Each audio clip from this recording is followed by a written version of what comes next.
I've just finished editing, and I would just like to preface this video before you start with, I'm so sorry for all the high-pitched noises I make the entire time. Oh god, I'm annoying myself. I'm so sorry you're gonna have to sit through this. My voice gets so high-pitched at times, and I'm not refilming it though because it's due out tomorrow, and I've already filmed it 3 times because I'm having technical issues. So just, I'm sorry. Just know that I annoy myself listening to this. Hello everybody, welcome back, and I hope you're all doing really well.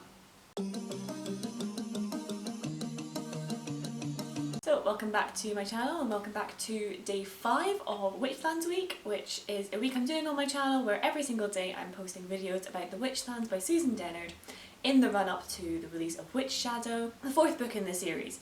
I love this series so much, it's one of my all-time favourites, so it's just in anticipation for this book that I am so excited for, and in my corner of the internet making as much noise as I possibly can. So if you haven't checked out my other videos, please go ahead and do that. I've got some synopsis of the series, I rank different book covers, and I've also got a book tag that I created. So definitely go and check those out. Today what I'm going to be doing is something I've seen other YouTubers do before, and that's reacting to bad reviews of my favourite book series, aka Truthwitch. I'm gonna go on to Goodreads, and we all know that Goodreads reviewers are some of the most melodramatic fucking people on the planet, so I'm gonna go and try and find some entertaining reviews to react to. Obligatory disclaimer, because this is the internet, you have your opinion, I have my opinion. I'm usually very open-minded and can understand why people like and dislike certain things, however for the purposes of this video I will be turning that part of my brain off. And yeah, so hope you enjoy. I've got my laptop here. So let's just jump right in. Gave up halfway through when the book slowed down to a crawl because it took place on a boat. Shame because it was great until then. Ah well. That's incredibly specific, like just no boats. Boats just boring, we don't like those. That's incredibly specific. DNF at 85%. I mean, they made it fairly well okay into the book. So they didn't like the audiobook, and then, to be frank, the plot wasn't gripping and I found the two main girls irritating. It's okay. It's okay. That's okay. You can say that about my babies. That's okay. Also, Edwin was dull as hell. Who's? Is there a character called Edwin? Did I fucking miss something? Oh, audiobook. Did they mean Edwin? This is how you spell his name. That's fair enough. We shall not come for people for spelling things as they hear it. But Edwin's like, God, he's not dull. He's my boy. No. So this next one is. Nope, no, and no. This was seriously bad. I mean, that's fine. We'll continue reading. Well, Zult manages to be rather badass. Yes, thank you. She is. Safi is quite frankly just too stupid and special, and the insta-love between her and Merrick, just insert eye roll here, please. Well, she's kind of supposed to be stupid. Like, that's kind of a part where oh my God. Is it insta-love though? Like, I always took it as like, attraction as opposed to love. Like, they don't actually say that they love each other. At least I don't remember them doing that. Honestly, fair enough though. I don't like insta love either, and it did kind of annoy me too, but at the same time, like, you read the rest of the series, it does develop really well. God, this person really doesn't like Merrick. God, he is awful and I hate him. He is the single biggest reason why I just couldn't finish this book. This idiotic, narcissistic, supercilious, know-it-all asshole would rather let his people die from starvation rather than compromise his rules or beliefs. Those were a lot of words to describe my boy, but honestly he is a bit of an asshole in this book, but at the same time, like, leave him alone. He's not being raised right, and he unlearns this. He's doing his best. He's trying. The blood monk Adrian is pretty much the only interesting character in this story. I mean, that's fine. He is a cool character. Thank you for acknowledging that. This book was incredibly hyped, like way overhyped. I heard about this book from Twitter, from Instagram, from all my favourite authors and all my favourite Tumblr blogs. So when I heard it debuted at number 2 in the New York Times bestselling list, I mean, there's your first mistake, kind of. Yeah, New York Times bestselling lists like can kind of show you what's popular, and usually what's popular is good, but at the same time, like, I always take that with a grain of salt, because practically every book is a New York Times bestselling book at this rate. And it had a great blurb from SJMaas, the Queen. Ah, it's the SJMaas stamp. Buckle up, folks. This book literally had men everywhere. Everywhere. In positions of military, in positions of high political rank, in positions of high intelligence rank, and they were praised for it. Okay? are men not allowed to exist? While the female characters such as Safi and Isolde and Ivrain and Ryber were all regarded as nuisances and bothersome and not capable enough by the men around them. Okay, right.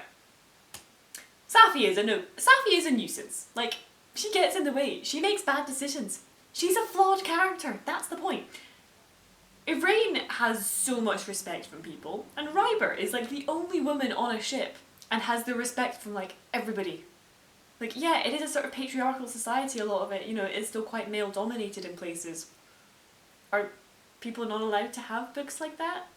Also, I just, remembered, like, in New Brevna, Merrick's not next in line to the throne, even though he kind of spends most of the first couple of books thinking he should be.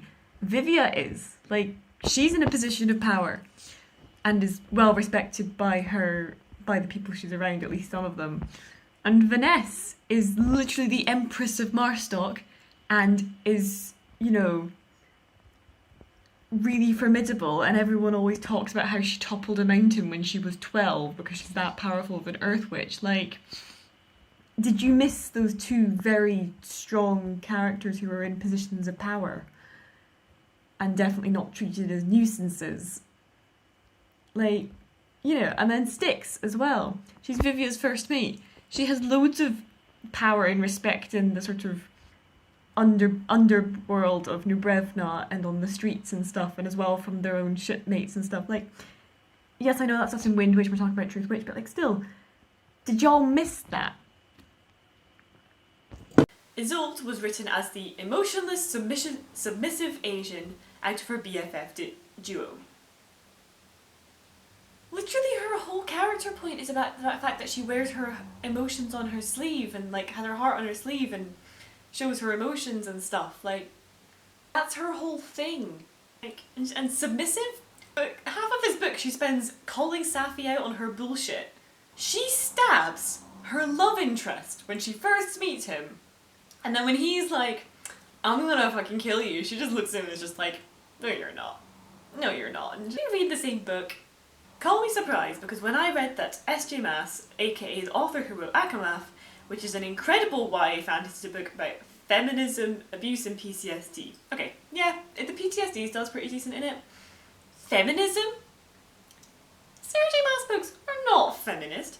The women in those books are so flat and so reliant on men, I'm surprised they can stand up on their own. Do not come for Truthwitch when you can sit through that shit. Oh, it's fine, it's fine. Opinions are opinions. It's fine, it's fine. Merrick is the worst and warped version of Tamlin from Akamath 2.0. If you've read that book, you'll know what I mean. No, he isn't. He's my boy. He has anger problems that he unlearns. That's his whole deal. He learns not to be an asshole. Like, that's his... He's supposed to be flawed. You're missing the point. I was excited to read this until I read it. The author is self-indulgent and self-entitled. Both characters are Mary Sues. Safi is not a Mary Sue. She gets them into so much trouble.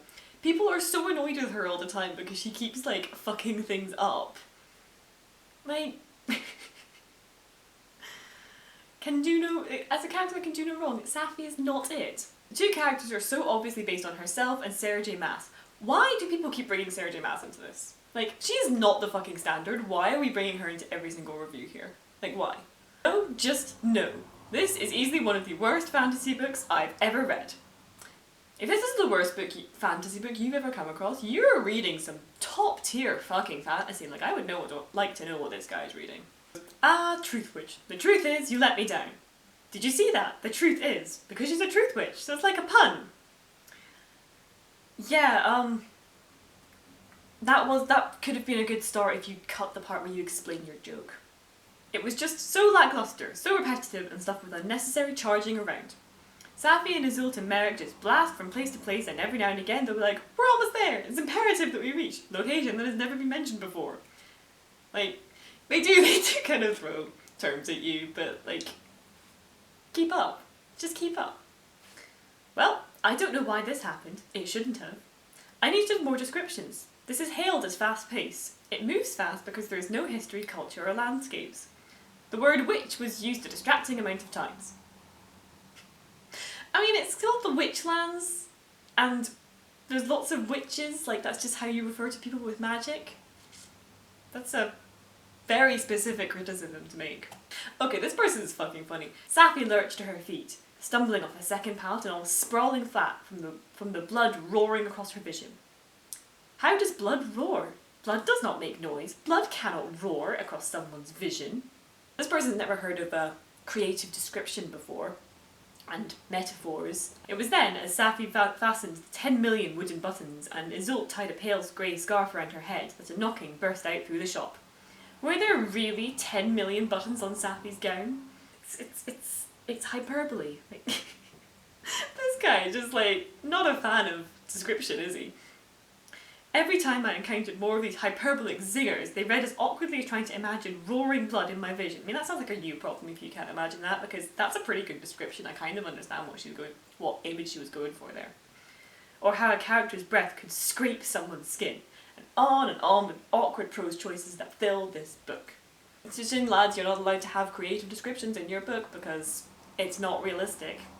So next one is, main character in this story was born with a special type of witch power. Safi can use her witchery to tell if someone is lying or not, as a human lie detector. Safi is easily fooled. She begins the book in chapter 1 by telling the reader she's been duped in a card game by someone she calls the Chiseled Cheater, a handsome rogue who took off with all her money and successfully lied to her about an entourage she could rob the next morning. The reader never meets the Chiseled Cheater. Do we though? Do we? His lies and tricks set the entire plot of this book into motion. It's the first book, and that is explained as to how he was able to lie to her in the later books. Cause, you know, like, I get that maybe in Truthwitch you don't know this, but like, just read the rest of the series and you'll find out what that was all about. It's set up. Safi's heist goes awry and she meets a Bloodwitch in the carrot she was planning to rob, instead of the person she thought she would find. The Bloodwitch spends the rest of the novel savagely tracking Safi down, hunting her to the ends of the earth. Or the ends of the Empire. Or something. Why does the Bloodwitch want Safi? Because the story says so, that's why. No, because he's getting paid to go after her. Did you miss that part? In this fictional Europe, every emperor or empress in this land wants a Truthwitch. Because reasons.